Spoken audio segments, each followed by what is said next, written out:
سمرا انبیاء علیہ السلام ذکر چ قرآن حکیم کی راغلے د بعض انبیاء علیہ السلام د عمرونو ذکر اللہ کرے. حضرت نوح علیہ السلام زما عزت مندو 9.5 کالا صرف د دې مسلې دعوت چلولې چې لا اله الا الله. او یاد ساتئ کدا کلمه او انسان په خلووي او د دې حقیقت الله زړه ته ورکوس کو نو پدا سے انسان باندې د جهنم اور حرام دی او جنت ته وردن کېدل د داسې انسان دا واجب دی فرض دی او لازم دی. دې کلمې کې زما عزت مندو ډېر یو لوی حقیقت پروت چون کې هغه دور کې د انبیاء علیهم السلام قومونه اهل زبانو هغه زما عزت مندو په دې پویدل چې د هر یو دور نبی زمون د لا اله الا الله د ویلو د عقیده مطالبه چې کوي نو په دې کلمې کې څه حقیقت پروت دی. نو چون کې هغه د دې د حقیقت نه خبرو چې هغه د ځان د پاره کم جوړ شوی خدایان جوړ کړیو دونو د غټو د غرونو دارنګ د انبیاء علیهم السلام د اولیاء کرامو د مړو د ژوندو د ملائکو د انسانانو د فرشتو نا دا غټول د عبادت نفی راتلا او د یو رب العالمین د پاره د عبادت کول ثبوت په دې کلمه کې نه غي زما عزت مندو دي ویلو ته بالکل نه تیارې ده. نن الحمدلله مونږ دا کلمه په خلی وایو خدانه حقیقت نه خبرو د دیو جن کلمه په خلی وایو ځان ته د اسلام داوا کو بل طرف لا هغه عقاید زمونږ په زړه او په دماغ کې پراتی چې هغه سراسر د دې کلمې د حقیقت نه مخالف دي. د دیو جن تمام انبیاء علیهم السلام زما عزت مندو د دې کلمې د بیان او د وضاحت د دې د دعوت او د تبلیغ او د تعلیم لپاره الله رب العزت دنیا ته را لېږلی او دا ډېر وزندار کلمه ده. یو روایت کې دا راځي حضرت موسی علیہ السلام رب العالمین ته ویلو زرا ما ربا داس یو خصوصی ذکر ما توخیا چې پاغه باندې ز تعالی ذکر کوم او تارا یادوم. رب العالمین د طرف نو ورته د لا اله الا الله د ویلو حکم شو. د حضرت موسی علیہ السلام وانتی جلیل القدر نبی لوی شان والا نبی وی چې الہ العالمین دا کلمه خدا ټول انسانان وای ټول مسلمانان وای چې لا اله الا الله. رب العالمین ورته اے زما موسی تا ته د دې کلمې پتشتا کيو طرف ته د आवाज مانونه او زمکه او داسې چې پدی کلی د میزان او د تلی په یو چابړي کې خدای شي او هغه عقیده او حقیقت د لا اله الا الله بل طرف ته کې خدای شي نو دا کلمه په پاغه باندې وزندار او دا په پاغه باندې زما عزت مند درنه دا دمر درنه کلمه دا خو چې په خلی ویناوي او ضرورت د دې یقین او تصدیق زما عزت مند ورکته شي. ځکه حدیث پاک کې راغلی چې په ورځ د قیامت به یو انسان الله رب العزت د حساب کتاب د پاره پیش کړي شي نو داغه د ناکار عملونو یو کم سل عمل نامې بدکی وي دته الله رب العزت یو ګور د خپل عمل نامې دی وګوره. ځکه هر چا تبال تک تعلیمی دنیا کې کړو کني کړي هر سړی به د خپل عمل نامې په لستو قادر وي.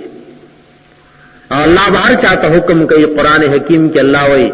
اللہ وہی اقرا کتابک کفا بنفسک اليوم علیک حسیبا.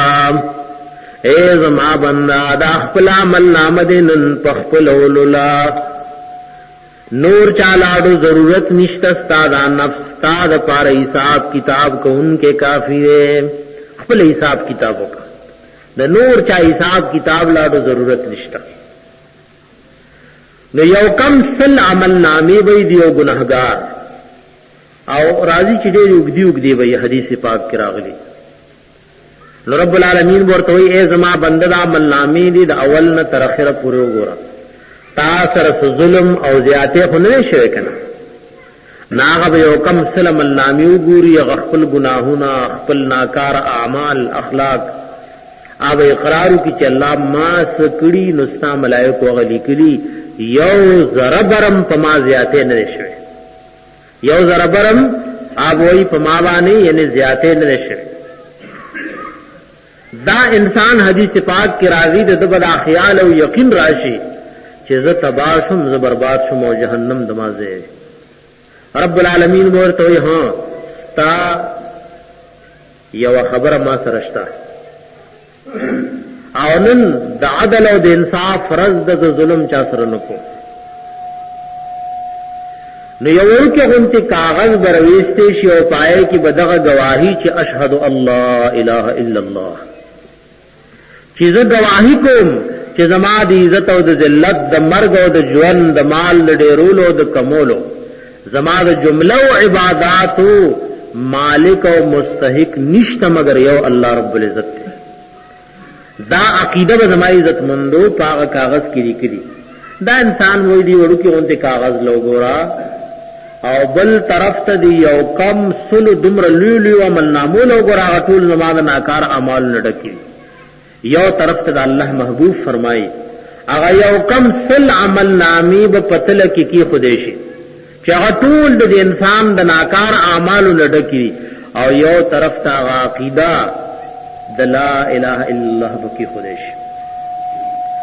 نو هغه په زمای عزت مندو درنشي وزندار وشي او الله به حکم کی جنت ته ورته نکړي. د دیو جنا چې دا کلمه مو تاسو په خلیم بار بار وایو او د دې کوم حقیقت دې زمای عزت مندو اغم زړه تورکته. ځکه دې کلمه کې موږ دا وعده کړی چې زمون خالق مالک د عبادت لایق دارنګ دې عزت او د ذلت ورکول والا د تمام سيزونو د ورکول او د بندول والا یو الله رب العزت ذمہوار دی. دیم د دې کلمې ویلو د وجنا موږ تاسو د قبر په جزا او سزا به ایمان راړو، د ملائکو په وجود به ایمان راړو، د انبیاء علیهم السلام او د تمام آسمانی کتابونو په صداقت او حقانیت به ایمان راړو، د الله په ملاقات به زموږ او تاسو یقین وي، دا به زموږ ایمان وي چې یقینا جهنم شته او دا به زموږ ایمان وي چې یقینا جنت شته. دا ټول خبرې زمای عزت مندو په دې کلمه کې موجوده دي. تمام انبیاء علیهم السلام زمای عزت مندو د دې طرف ترابل کړي. ما چې کوم آیات لسته الله رب العزت سورہ انبیاء کې وایي اے زما محبوبا تا نمخ چې ما سمرا انبیاء علیهم السلام را لګري هر یو تم د دې خبره حکم کړو چې انه لا اله الا انا فاعبدون، یقینا شان دار زمان بغیر بل الہ نشتا. نو تاسو زما عبادت او بندگی کوي. زما عزت مند الہ چالوي چې داغه پلاس کی عزت ورکول لی، الہ چالوي چې داغه پلاس کی عزت غستل لی، الہ چالوي چې پتخ کې نول کوي نو تخ نه را غرزول کوي، الہ هغه چالوي چې هغه بچي او زامن ور کوي نو داغه پمړ کول قادر دی، الہ هغه ذات توي چې هغه ملدار کولم کوي نو هغه غریبی مراولي، الہ هغه ذات توي چې هغه خوشحالي مراولي نو غمونه او تکلیفونه زما عزت مند داغه پلاس کی، الہ هغه ذات توي چې هغه د رکوع د سجدي د نظر او د طواف او د تمام جمله او عبادتونو لایق او مستحق دی. نو هر نبی زما عزت مندو په خپل دور کې دغه مسله کړو چې دا یقین زما عزت مند موږ تاسو دې رونو تورکوس کو چې زما صحت زما بیماری زما ذلت دارنګي زما رسوایی زما مالداری او غریبی دارنګي ما تا اولاد راکول او غستل دا صرف او صرف د رب العالمین په دست قدرت کې. ما ته عزت ما ته اولاد ما ته رزق ډیرول دا اولیاء کرام نشی کوله اگر کمړوي او اگر که ژوندۍ وي. ما ته عزت او دارنګ ما ته صحت او اولاد انبیاء علیهم السلام نشی را کوله اگر که ژوندۍ وي او که وفات وي. دارنګ زما عزت زما د مال ډیرواله دا د کافر پلاس کې نه دی یو مسلمان بادشاہ پلاس کې نه دی دارنګي د روس او د امریکای او د یو شی بل څه پلاس کې نه دی نن ګورا پدی بیماری د بيدینۍ کې خلق لګیدلی دا د هغه منافقانو خو او دا هغه منافقانو صفاتو چې هغه اعتقادي منافقانو هغه وګوره هغه دور کې چې کم کافرو نو د مدینه منوره منافقانو بلای سره راز باز او تعلق ساتلو دا غي سره د دوستی وا دا غي سره ظاهري تعلقات نو کوم مؤمنانو به دا خدای الله دشمنان دي نو دا استاسول دي يهود او د نصاراو سره راز باز او تعلق دي نو دا غدور منافقانو وسوي الله رب العزت وی بوی نخشا ان تصيبنا دائره مونږ یریګو چې په مونږ د دنیا سم مصیبت او صافت او تکلیف راشي نو کو زمونږ د مونږ دوستی د يهود او نصاراو سره ني نو سبا په دا مشکل او مصیبت او تکلیف کې زمونږ څوک مدد وکړي د دائره نخشان تصيبنا دائره دلان دي علماء لیکلي یره سبب مونږ کیږو نو چې زمون تعلق دی يهودو د نصاراو د روس او د امریکای سره ني غلبه سوک راکای وایي په خبر وای مونږ ته غلې سوک راکای یره سبب مونږ بیماران شنو دوايان وسوک راکای سبب مونږ ته اصله سوک راکای دا بنیادی غلط عقیده وا چې انبیاء علیهم السلام د دې عقیده درد لپاره الله را لګل ته د امریکای او د روس او د يهودو او د نصاراو په جولای کې دیو جن پروتي چته نخشا ان تصيبنا دائره مونږ یریګو چې مونږ باندې سم مصیبت براشي لوګ براشي سبب دای زمونږ امداد او نصرت کوي او انبیاء دې پر راغلي چې لا اله الا الله بل څوک حاجت سر کولو والا عزت ور کولو والا فتح او شکست او غلبی او نصرت والا نشتا مگر یو الله رب العزت ته د لا اله الا الله د ویلو زما عزت مند مقصد دا یقین جوړی دلو چې بای فتح نصرت دارنګي رزق ډېرې دل کمې دل یو انسان ته ترقی یا عدم ترقی ملاوي دل دا فیصله صرف د یو درو ورنکیږي چې هغه الله رب العزت ذات ته دا عقیده زما عزت مند کې انسان خپل کی نو ټول پریشانای ختم شي بیا به لیډر په خپو کې نیوي د یو لیډر پسې باندې زما عزت مندو داغ ډنډ مار بني چې بای دې به مال دارا کوي دې به مال دارا کوي بادشاہ بدارا کوي فلانه بدارا کوي نه دې وای زما عزت او ذلت زما نفع او نقصان زما رزق ډېرې دل او کمې دل دا ټول د یو رب العالمین په دست قدرت کې هر نبی زما عزت مندو دغه دعوت پیش کړو او دا خبر ګور زکه وای بهترین ذکر د لا اله الا الله والله دې موږ تاسو دې په مقصدم پوهږي دې وجه صوفیاء اولیاء کرام خپل مریدانو ته دې ډېر تلقین کوي چې بار بار دا کلمه وای لا اله الا الله خو چې دا په دې ترتیب وي چې لا اله الا الله د نفع او د نقصان ذمہوار او حاجت روا نشتا نه پام بیاو کې نه پاولیاو کې نه پمرو کې نه پجوندو کې نه په بادشاہانو کې نه په لیډرانو کې بلکې که ذمہوار نو صرف او صرف یو الله دې دی دعوت د پار زما عزت مندو الله رب العزت انبیاء علیہ السلام را لګلو نحن سوکال نوح علیہ السلام سویلو الله وی ولقد ارسلنا نوحا الى قومه فقال يا قوم اعبدوا الله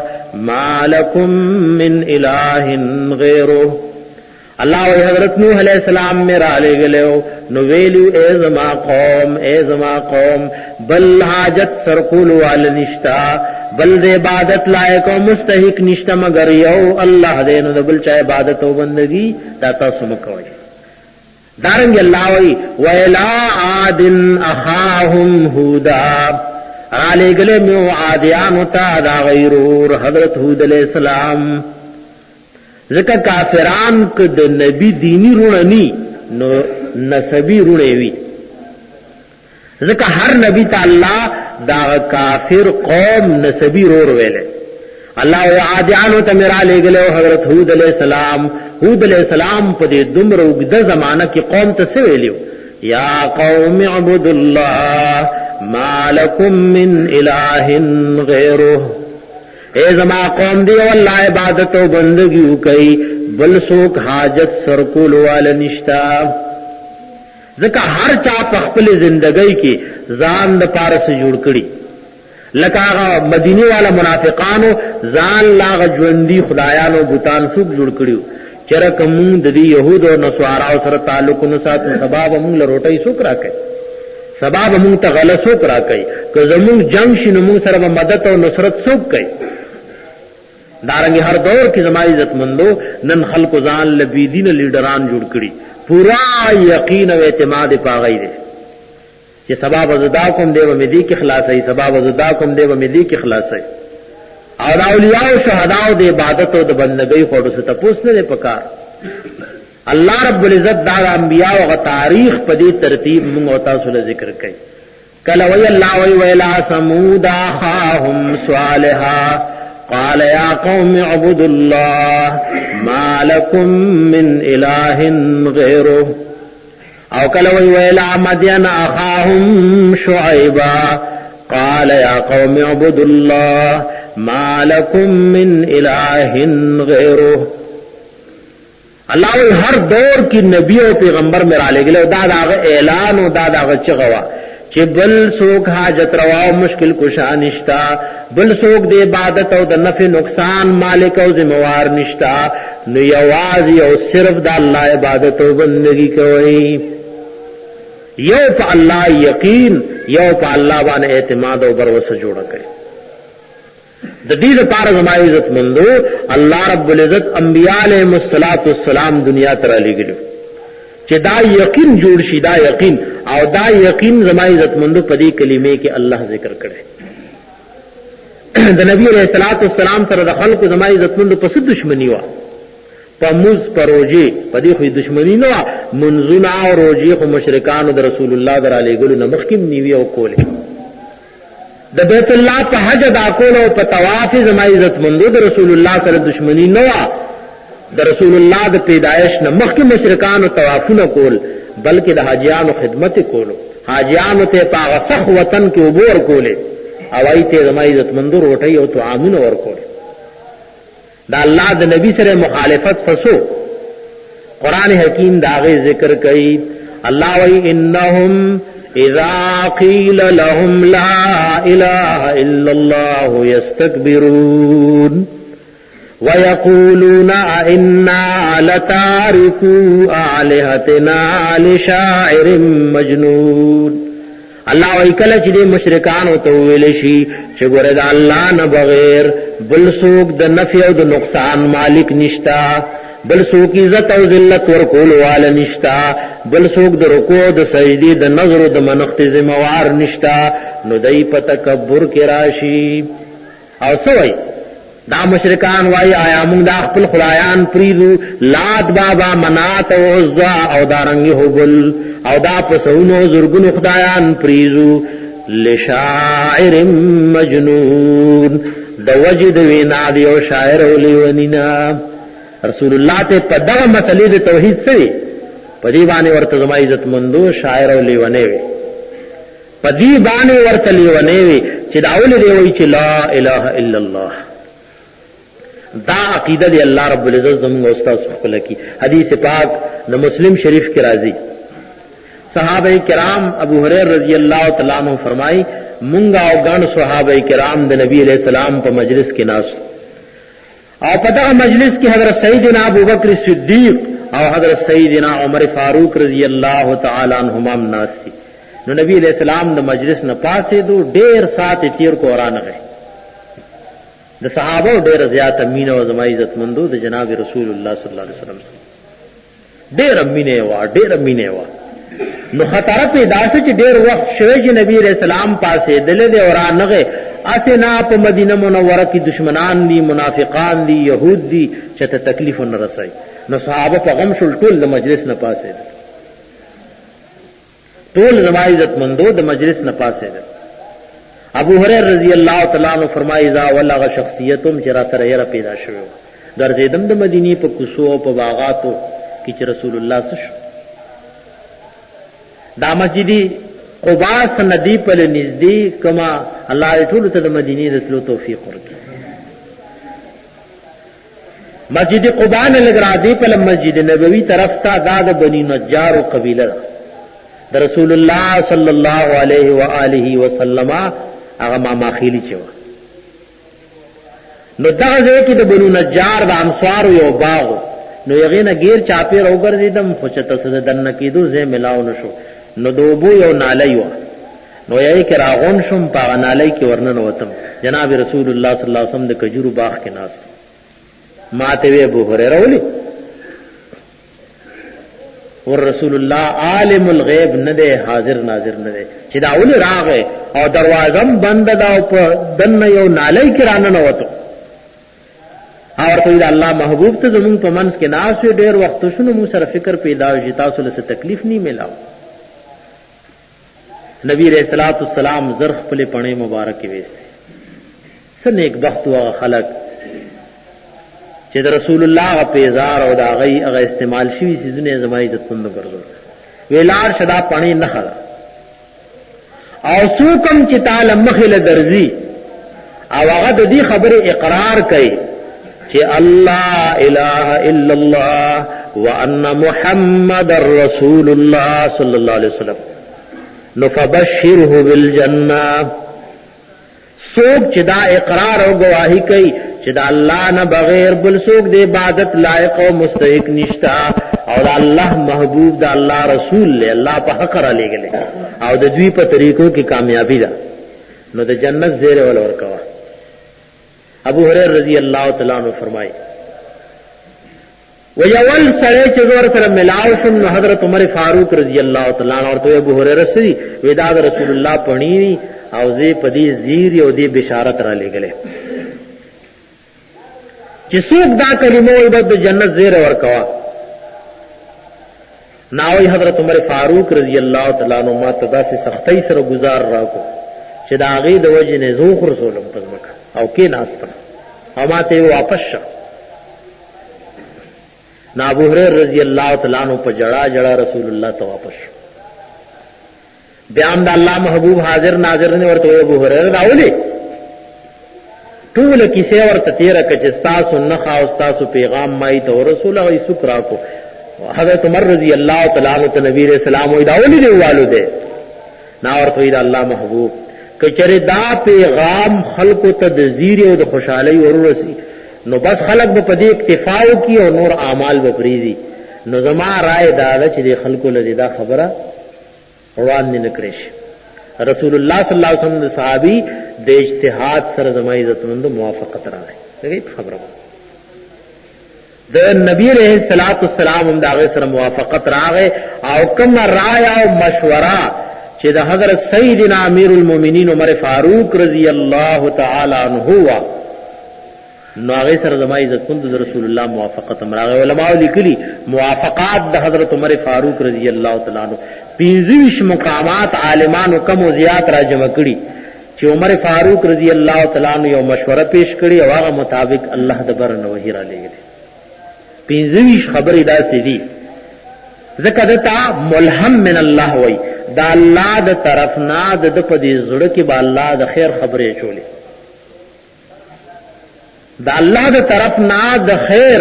هغه خبره به د حضرت امیر المؤمنین عمر فاروق رضی الله تعالی عنہ د زړونو کې زما عزت د زړه کې چولې شوې. ندام یو هغه الهاماتونو چې رسول الله موافقت ور سره راغی او د لا اله الا الله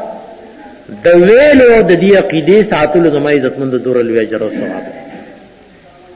دمر لوی اجر او ثواب دې چې اوسړه په خپلبان لا اله الا الله وای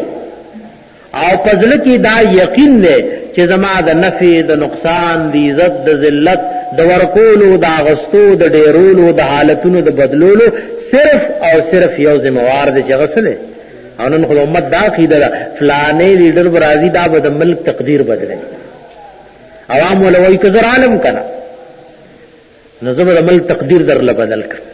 دا د خدای توب ورغونته دعوت زما عزت مند تقدیر د ملک به انسان بدلې زما عزت مندو تقدیر بدلول د چا د عزت او د ذلت د چا د هدایت او د زلالت فیصله بدلول نامبیاو پلاس کې نه دا انبیاء علیهم السلام په لاس کې نه دي. نو بیا یو داسې بيدینه لیډر چې هغه د يهود او د نصارا او د دهریو په جولو کې لوي شوی، هغه د ملک هغه تقدیر بدلای چې رس کم نه دا وړي او نقصان نه دا به پوره کوي. دا د وړو کې غونته د خدای توپ داوی دي، خو چون کې دین له سو کینی نه په دې ور پسې تاړو وږي چې تاړو ډېر خبره وکړه، دې به ملک تقدیر بدلای او دې به عمل ټول داسې کې او داسې به کې. غم، خوشحالي، صحت او راحت، عزت او ذلت، یو شی ډیرول او کمول، دا زما عزت مندو د یو رب العالمین په دست قدرت کې. ها الله وعده کړي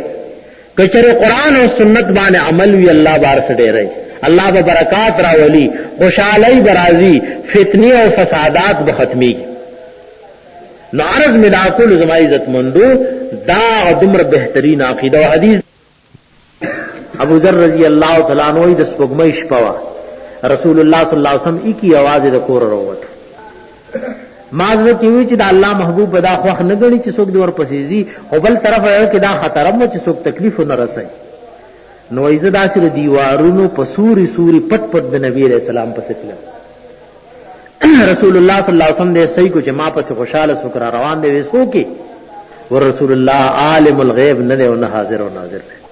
د سپوږمۍ رڼا دا د دیوار په سوري او کس راځي او رسول الله صلی الله علیه وسلم ته هغه پته نه لګي. او د نن دور د غلط او ناکار مسلمانانو عقیده سره چې پیر فقیر الله په دبانې غتاویزونه چې شوي او چته په صحرا کې چا خخکړي، په قبر کې خخکړي، دی یو دیوار په سوراخ کې خخکړي، دا هغه پته مرتلای. کامل پیر وی هغه چې د مرید د ټول کور د حالاتو نه پوره خبردار شي. رسول الله وی سو کې ابو ذر رضی الله تعالی عنہ وی قربان شم د تان الله محبوب زیب. بس وی د الله د محبوب پس روان شو. یو ځل چې کله ورسېد مدینه ټول ازمکا اکثره کانی زینه ده او ځنې زینو خو پکې داسي چې ټول تور غټه د مدینه منوره. د یو ځل چې ورسېدو نبی رسول الله والسلام ورته دل تکینا او زما دراتلو پوری چې دې زینو نه خوځي. دی وی ما رسول الله لقتل تر دې چې هغه تور کان وال ازمکه په لاسه روانو د نظر نه جناب رسول الله صلی الله علیه وسلم فناش. د خصات انتظار نفس نبی علیہ الصلوۃ والسلام واپس راغی. وای ماوکت سوخکاری نه رسول الله ور سره خبرې کوي. ماوکتل چې سوخکاری نه حدیث د صحیحینو کې راځي د بخاری او د مسلم شریف چې رسول الله خبرې کوي خو سوخکاری نه. نو بس ما نه صبر روز چې نبی علیہ السلام ورسېدو ما ورته د الله محبوب سوخکاری دل نه او تا ور سره دا خبرې کولې. وراته وی دا جبرئیل امین علیہ السلام دغل تما تراغ او ما سره ملاو شو را لوی امت ته زیر ورکا چې دا چا دا عقیده چې ما سوا د الله نه بل څوک د عبادت د نفع د نقصان د عزت او د ذلت مالک او ذمہوار نشته مگر یو الله دی، نو د جنت زیر ورکا. وی ما ورته اگر کدا سي داسي کارونه کړي جبرئیل اگر کدا سي داسي کارونه کړي فلانه کار کړي خو چې عقیده د ایمان او د توحید دا د جنت زیر ورکا. ابو ذر رضی اللہ تعالی عنہ باندې دا خبره ناشنا ولګي. دا رسول الله ته وای چې عقیده د ایمان او د توحید وینو اگر کدا دا کار کړي ویاو جنت لوزي، بیا په ناشنا ولګي. دا وی چې عقیده د ایمان او د توحید وی اگر کدا دا کار کړي جنت ته وزي. رسول الله ورته آو نو دریم ظلم تاسو کو وی چې عقیده د ایمان او د توحید وی عقیده دی ایمان او د توحید دا نو بیا بم سره د دور کارونه جنت ته. رسول الله ورته کستاره پوزه په خارو کا کړه شو الله وای چې زبې جنت ته بوزو. معنا دا وکتابانه دا خبره خلګي او که خنه لګي خدا د الله رحمت جوش کې راغله. د توحید د عقیده زما عزت مند دور لوی مقام زما عزت مندو د توحید د عقیده دی وجنا چې موږ او تاسو زما عزت مندو د توحید او د الله فزاد باندې دی یقین جوړولو مبارک کی کوشش وکړو. حدیث کې راغلی حضرت ابو شداد رضی اللہ تعالی عنہ نے روایت ته او بعد ابن صامت رضی اللہ تعالی عنہ ناس تو نو دا حدیث چې بیانولو غم تصدیق کو جاو زمو و یو ځل مونږ په یو مجلس کې د رسول الله صلی الله علیه وسلم سره ناستو، حدیث د مسند احمد کې راځي. رسول الله وسو قدر کې غیر نشتا، يهوديان یادول، نو مونږ وینل الله محبوب غیر څوک نشتا. وګورئ تاسو سو غیر خو نشتا، مونږ نشتا. ویلاسونو اوچت کوي صحابه کرام، لاسونو اوچت کړ او وايي چې لا اله الا الله. والله صحابه غنتی وینا زمون دي زلم ورکوځي چې ته په خلی باندې نه، چې زړه کې زمون یقین په غیر جوړ دی او په خلی وایو چې لا اله الا الله. دا سه لا اله الا الله به څه فائدہ راکړي چې غواړي د بابا د ولی د شهید د فقیر او د لیډر نه، او بل طرف ته په خلی وی لا اله الا الله. صحابه کرام وس شان زما عزت مندو، صحابه لکه څنګه چې ویلو ناغه شانو. یو ځل جهاد د کافر سره صحابه دا یقین جوړو چې دا جنگ په ډېر اسلحه نه کیږي، دا جنگ په ټمبم نه دی، دا په ډېر تعداد نه دی. نو یو طرف ته زما عزت مندو 1,00,000 لخر دی، بعضی لیکلي 60,000 دی. حضرت خالد بن ولید رضی الله تعالی عنہ 30 کسان داغه مقابله لرويست. دا اوس چې لا اله الا الله یقین نه دی، نور څه شي زما عزت مندو 60,000 شپېته زره 1,00,000 1,00,000 لخر لوګ ور دیرش کسان را بار چاولې راته سکے. نو ډېر هغه چې مجبور کوي دا ستاد دی مجبور کول د وجه نه یو دیرش دی نورم شي. نو شپېته کسانې د شپېتو زرو سره زما عزت مندو جنگول. دا چې یقین د لا اله الا الله نو نور سو د صحابه یقین پاسله نو، دا یقین زما عزت مندو په تعداد نو، دا یقین زما عزت مندو د رب العالمین په ذات عالیه باندې. هغه شپېتو کسانو د شپېتو زور سره جنگ کړي، فتح حاصل کړي، صرف اتو یا لس مجاهدین شهیدان شوی. دنیا گواه ده، زما عزت مندو تاریخ گواه ده، تاریخ گواه ده. نو رسول الله صلی الله علیه وسلم وی لاسونو اوچت کړي او لا اله الا الله وای. صحابه کرامو لاسونو اوچت کړي لا اله الا الله وی. وی الحمدلله دا کلمه ده چې الله ز په دې را لګلې، او دا رښتینی کلمه ده، او چا چې د زړه اخلاص وي الله به جنت ته وردن نه کوي، او به وی زیره والی ستاسو د ناسو د ټول خلکو مغفرت الله ټول الله رب العزت بخله. دا زما عزت مندو د توحید کلمه دمره غټه او درنه کلمه وا، او چې په دې الله زمونږ یقین پیدا کړي چې دې کلمې کې دمره وزن دی، دا دمره لوی کلمه ده. د صحابه کرام زما عزت مندو اصل کې یقینو د صحابه د یقین بارک راغلی چې یو صحابي دی حضرت عبد الله ابن رواحه رضی الله تعالی عنہ، دا جنگی موتا کې رسول الله صلی الله علیه وسلم 3 نمبر امیر جوړ کړو. اتم کال باندې رسول الله د مدینه منوره د هجرت په اتم کال جنگی موتا کې غزا صحابه کرام ولېګل. نو دا هغه امیر جوړ کړو زما عزت مندو ټول نمخ کې زید ابن حارثه رضی الله تعالی عنہ، او یک دې شهید شو نستاس امیر بھائی حضرت جعفر رضی اللہ تعالی عنہ، کہ چرے دے شہید شو نستاس امیر بھائی سو کو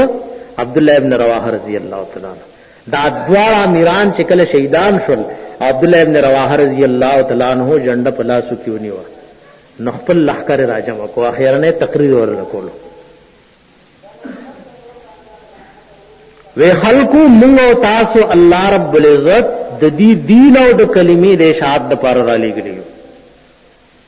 او دې کلمه کې موږ تاسو د الله سره دا وعده کړی چې نفع او نقصان، عزت او ذلت، فتح او غلبه د الله په لاس کې ده. تاسو هیڅ فکر مکوئ، دوه فائدو کې یو شی تاسو ته ملوي، یا هو بدرنګ او سات ته چې جنت ته ورسئ، او یا به الله فتح او غلبه په دشمن باندې درکړي. او جنډې په لاسو کې دا، او بیا ځان ته یو تقریر شروع کو. دا هغه شعرونه خواږه شعرونه رسول الله صلی الله علیه وسلم وی. بخاری شریف کې راځي دا یو شعر رسول الله سوره مکو کې ویل. عبد الله ابن رواحه سره جنډ لاس کې دا او صحابه کرام زما عزت مندو تیار کل چې بد جنت نعمتونه تیار دي، د جنت حور استاسو په انتظار دي، یا خدرنګ او سات ته بس جنت ته حور ته ورسئ، او یا به الله فتح درکې. نو دا الله کلمه او دین او توحید په دنیا کې بلند شي. او بیا وی ان انت الا اسبع دمیت وفي سبيل الله ما لقيت یا نفس الا تقتلی تموتی هذا حیاض الموت قد سلیتی ویتنی مگر یو گتے او دا تانک وینی بیگی دا دا اللہ پلار کی بیگی دا تانک وینی بیگی اے گتے دا دا اللہ دا دین او دا اللہ دا توحید او دا کلمی دا توحید دا بلندی پر سبب دی او ځان توئی یا نفس الا تقتلی تموتی هذه حیاض الموت قد سلیتی اے نفسا کچری دی میدان کی ونشوی وجلے نمر بخامخا تو یہ خبر ہوا نو چې په بستراو د ټوخي او د تبې د وجنه مرګ راځي نو دینه مبارک مرګ بسی چې د شهادت مرګ دی یا نفس الا تقتلی تموتی هذا حیاض الموت قد سلیتی اے نفس کچری ونشوی وجلے نمر با داد اغا مرگ حوزون دی چه تور دن نشوه خو نمبر پا نمبر بس د حوز نیو کس روزی او بیا وی ما تمنیتی فقد لقیتی ان تفعلی فیلاهما هدیتی اے نفس دا خو رد چتا طول عمر تمنا کولا چې الله شهادت والا مرگ الله شهادت والا مرگ او بیا وی اے نفسا کچره دا سے کار دیو کو لک سنگ کار چې زید ابن حارث رضی اللہ تعالی عنہ کو دا سے کار دیو کو لک سنگ چې مخ کی امیر حضرت جعفر الطیار کو نو بس تعالی صحیح ہدایت کړي شوی دا غي زما عزت مند 100% دا یقینو چې زمونږ کامیابی دا الله او دا الله د رسول په حکمونو منلو کې نو کله زما عزت مندو د دې کلمې غ یقین کده موږ استاد زرنو تور کوشنو بیا خو بس خبره حل کړه بیا خبر دا خلکو زما عزت مندو یقین جوړو ور کله به چې داسې د دین خبره واره ده نو پسترګو به یو شی لیدل یره زما سترګو غلطی کړي دا خبره یقیني کې راضی عبد الله ابن رواحه رضی الله تعالی عنہ مبارک د صحابه په مزاحو کې دا چې هغه خوش طبيعتي کړي وا وین دې سره د بیبي د بسترین عبد الله ابن رواحه رضی الله تعالی عنہ پاسه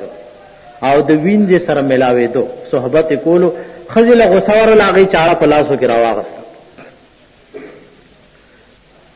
نو د خجل بعض اوقاتو کې شریعت کې دا سے راضی چې دا چون کې ناپوه دي نو کدا سي توریه موریا او تعریض ماریض چې صریحي دروغ نه ځان ته بچ کې نو شریعت کې د دې گنجائش تا دغه خبره وایي چون کې دا ناپوه بوټه ده نو بعض اوقاتو کې داسې یو خبره وکړي چې ځان ته پس اخلاص کی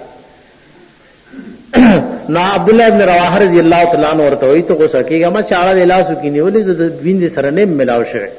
نا ورته وی چې تنه ملاو شوه حالت د جنابت کې قران لستل خو صحیح نه دي نه ته قران ولله نا خو چون کې شاعر او رسول الله صلی الله علیه وسلم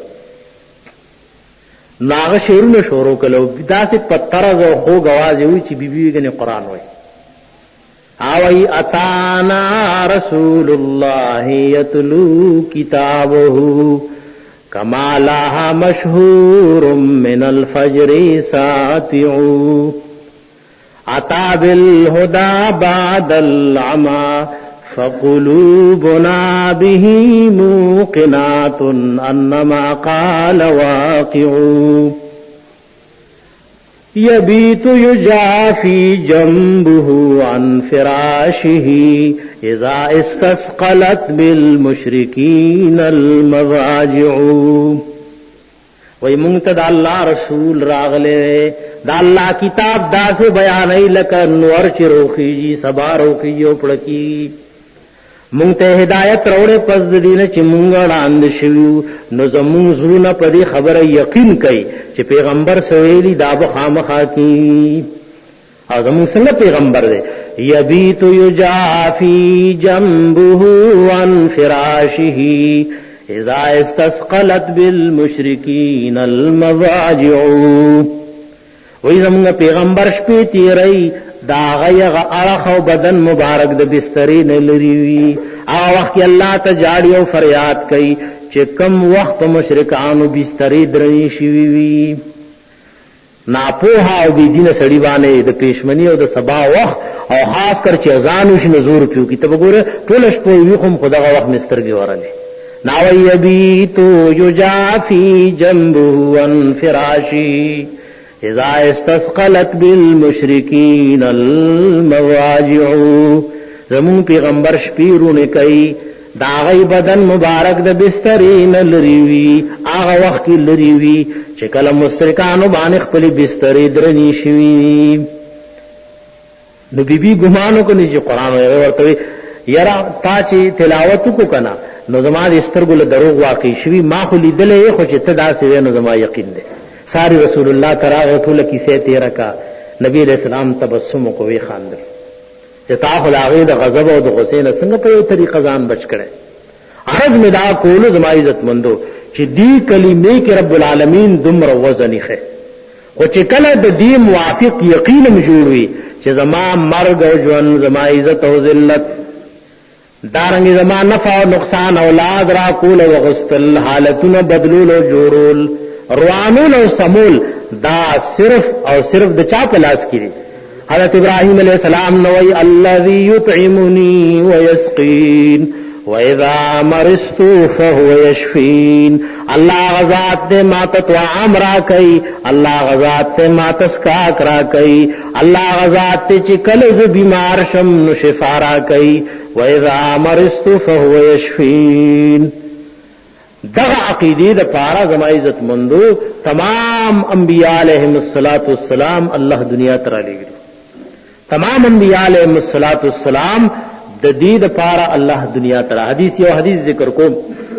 حدیث پاک کی راضی رسول الله صلی صحابه کرام په سفر کې حضرت رفاعه رضی الله تعالی عنہ وای صحابی د جلیل القدر وای بای صحابه د کورونو د تلو اجازه وغوښته دا الله رسول کی اجازه موږ کور ته لاړ شو رسول الله دې اونه سره خوا کې ولاړو ویره کم یو هغه کس دی چې هغه ته دا طرف دا کم طرف چې دیونه تنیز دی دا ډېر مبغوز دی دا هغه طرف نه چې کم د دینه پله ټول صحابه په جړا شول حدیث پاک کې راځي او یو کس اعلان کو محدثین لیکلي دا ابو بکر صدیق رضی الله تعالی عنہ وی بي وقوف به هغه سړی چې دینه پس د رسول الله نه اجازه غواړي د کور تلوله ټول صحابه وجړ او بیا نبی رسول الله فرمایل چې چا دا کلمه وي چې بغیر د الله نه بل اله نشتا معبود نشتا حاجت روا نشتا مشکل کشا نشتا او دا گواهی کو چې محمد صلی الله علیه وسلم د الله رسول له او ورسره دا مرضی نیک اعمال وکړ نو د جهنم اور الله په د حرام کړو جنت ته وځي او به صحابه ته تاسو کې او یا زرا به حساب به کتاب جنت ته ذکر سره حدیث کې دال فاز مرال ودا یا زرا به ترغی وردن نشي صحابه کرام له استاسو پلارانو استاسو بچو به نه مخ په جنت کې زینی ولې دا به حساب به کتاب چې درځي نو دای بل دردن نشي ني چې تاسو خپل ځایونه نیولي نو دی کلمې د توحید کې زما عزت مند دومره لوی اثر پروت ده دا چې مونږ ډېر وایو او ورسره دا وایي چې بای زما نفع زما نقصان زما عزت زما ذلت خوشحالي راحت تکلیف نه د نبی نه د ولی نه د مړی نه د ژوندۍ نه د لیډر نه د بادشاہ د هیڅ چا پلاس کې نه ده کله ما رزق ډېرې الله به ډېرې ک کمای الله به کمای سيزونه ک ګرانی کې الله ګرانای تقدیر زما د غم نه خوشحالي بدلول دا د لیډر او د بلچا پلاس کې نه دي الله دې صحیح کلمې هغه صحیح حقیقت زموږ استاد ټول زرونه ته ورکته کی زما عزت مندو کې چره دا حقیقت د کلمه توحید دی زرونه ته زما عزت مندو ورکته شو نو بس دغه ویلو په دغه حقیقت او یقین الله او الله رسول موږ تاسو سره د جنت د دنه کې دوه وادي کړي او د جهنم د اور نه د پناهي وادي کړي الله دا کلمې د دې یقین مونږ ترا نصیب کړي او الٰه العالمین قبر کې د دې د ویلو او پزن کدن کې د دې د ویلو توفیق راکړي چا چې ما عزت مند دا کلمه خپل کړي هغه جوړې لوی محدث او عالم وفات شو مولانا موسی خان سے جامع شرفی لوی شیخ الحدیث او ډېر لوی علوم فلکیات جدیدو کې ډېر لوی علم الله ورکړو د پیریانو ډېر لوی عاملو مازیګر مزغو کو دوره د زړه پیراله بچی ذکر کړو چې بس د لا اله الا الله د کلمې ورد کولو او دې کې بس روح پرواز وکړو ځکه چا چې ټول ژوندۍ زما عزت مندو پدې کې تیر کړی نو سرنګ به الله ځن کدن کې غل دې توفیق نور کوي نو مولانا موسی خان صاحب د مخ کې روزو کې وفات شو علماء لیکلي عالم چې وفات شي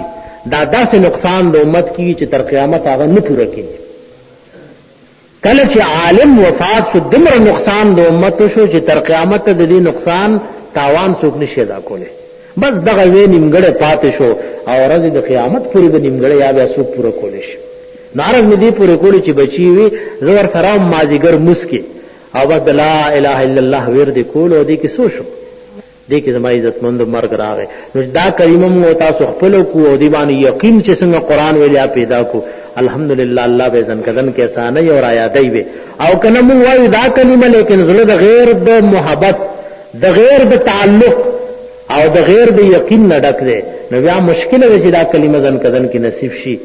سبحانك اللهم وبحمدك اشهد ان لا اله الا انت استغفرك واتوب اليك